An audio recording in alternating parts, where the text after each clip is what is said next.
কবিতার নাম বৈষম্য। কবিতাটি লিখেছেন শ্রীমতী সুমনা সান্যাল। কোথা থেকে আসে তোমার ওই বাঁধ ভাঙা নদীর জল? তবে কি সে উপেক্ষিত যমুনার একার কাল বৈশাখী, নাকি শত আমির মাঝে তোমার আমির বৈষম্য হয়েছে পরাজয়?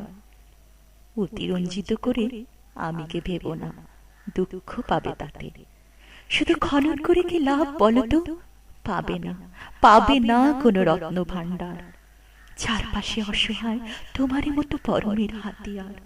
তাই তো নাচন কোদন আজ আছি কাল নেই। জানি মানবে না তুমি, বারবার দগ্ধ হবে। কিছু প্রশ্নের উত্তর হয় না যেন পাগল হও। ভাবছো এ তো ধর্মের প্রশ্ন, কেন পাবো না উত্তর? না হলে যে জীবন বৃথা আর সনাতন পাপবোধ। আর চেয়ে এই ভালো দিন রাত সাতকাহন, ক্ষয়ে যাওয়া চক্রবুহের বিপরীত ঘূর্ণিপথে অহরহ চিন্তন। জানি না কবে তার শেষ, পারবে কি নিতে এক বিন্দু স্বস্তির নিঃশ্বাস? তাই বলি আজ চিন্তন হলো অনেক, এবার করো মনন।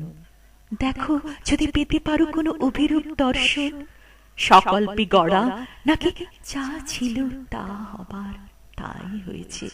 এবার সমলে করো উচ্ছাদন, চলো রে মুক্তির স্বাদ একা নয় সবাই মিলে মিশে আমি তুমি একাকার। পরম উত্তরসূরি হয়ে বেঁচে থাকার নিমন্ত্রণ পাঠালাম ওই সুদূরে।